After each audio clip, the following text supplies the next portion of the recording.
I'm Tom. And I'm Molly. Welcome to Friends at Gameology, hosted by MoonlightCrew.com. Reviews for science. In 7 minutes or less.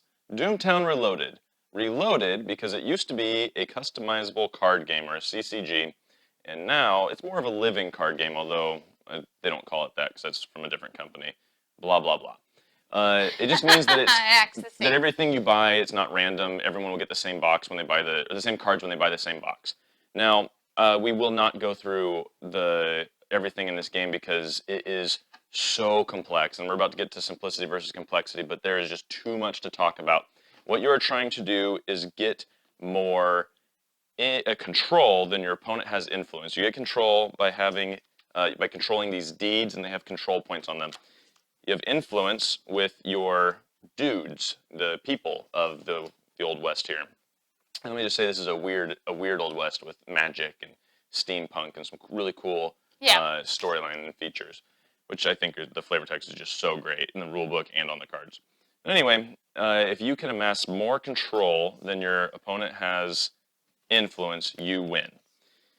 So doing that, let's just talk simplicity versus complexity. It's complex. There's a lot going on. Every card has its own text, and so you've got to read that. Some don't have any text, but I look at this, and there's 1, 2, 3, 4, 5 different numbers on this one card that all mean something different. And then there are different hands that you have at a single given time. You put your play hand down, and you draw your draw hand to see what poker hand gets the best. And then you draw a different number, and then you fight. There's a lot going on in this game.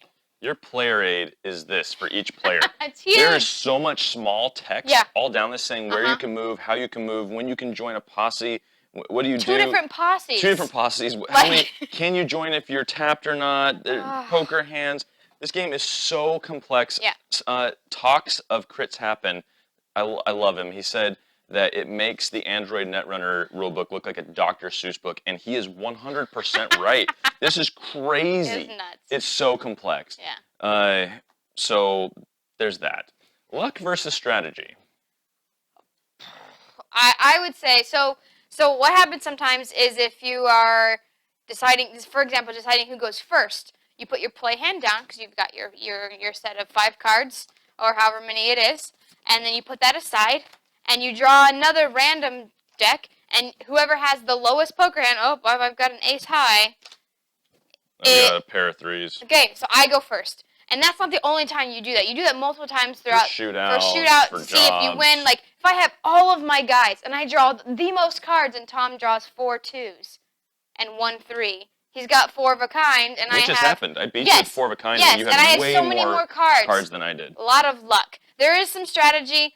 A lot of luck, though, because even aside from that, are you ever going to draw something that you can control? Are you ever going to draw in your draw hand, not your poker hand, right? So, luck. Lots of luck. This is a very lucky game. There's clearly strategy here in how you build your deck and which cards you choose to play. And the real trick of it, though, is sometimes you need cards, very specific cards, and you draw them in your poker hand and not your play hand.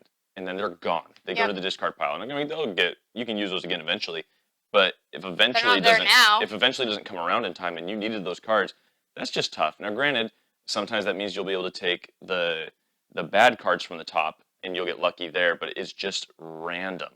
And sometimes you desperately need these deed cards to even try to start getting control, or more dudes to try to go take control of your opponent's deeds, and they're getting thrown away in your other hand and you're pulling out your hair. A lot of luck despite the strategy in this game. Fun versus boring. This game is fun, but the complexity just kills it for me. Like I said, the flavor text, the rulebook flavor text, just what we have here is the Sloan Gang and the Law Dogs, but there's also the circus and like the ranching cattle company. So it's just cool stuff. They have like these cool mechanical horses and auto cattle feeders. They have hexes and magic, and there's just so many cool things to do and have fun with. But this is a lifestyle game, and I've noticed that when games are like resurrected from CCGs, and then they try to get all of those bulky CCG rules to come with them, it becomes a game that you pretty much, that's the game you play. And that's not what I am. I'm an omni gamer. I like to play a lot of different games. I like to play several types of different games, and I can't devote my game time to just trying to memorize this. It's just too much. Despite the fun and the cool things it has, it's too much, and that kind of tips it to the boring when I'm constantly looking at the rule book, constantly referring to the rule book, trying to figure out just any strategy with what I'm trying to remember that I can even do from this player aid of Oh, Doom. it's huge. So Yeah. for me, not as fun as I would have liked. Yeah, I'm gonna have to agree. Tom pretty much summed it up pretty well for me as well. It's just too much. There's too much going on. What does this do? And then even when I remember what it does, it's too much randomness for me. I didn't care. Care for me preparing so well and then just losing because I drew double the amount of cards he did and he just got lucky and so it just fell flat for me for that, and it's just super complex that, yeah, I can't give my time for that. On Board Game Geek, I would probably rate this a 4. There is some redeeming value here, but I just never want to play it. I'd probably give it a 3. Wow. There's no way. You hardly ever go lower than me. I know. What can you do? Hey, look what we have here. It's a glitter painting. You could have one too if you subscribe on YouTube, so make sure to go and do that. Because it could be you that wins. Doomtown Reloaded. We've presented the evidence. You be the judge.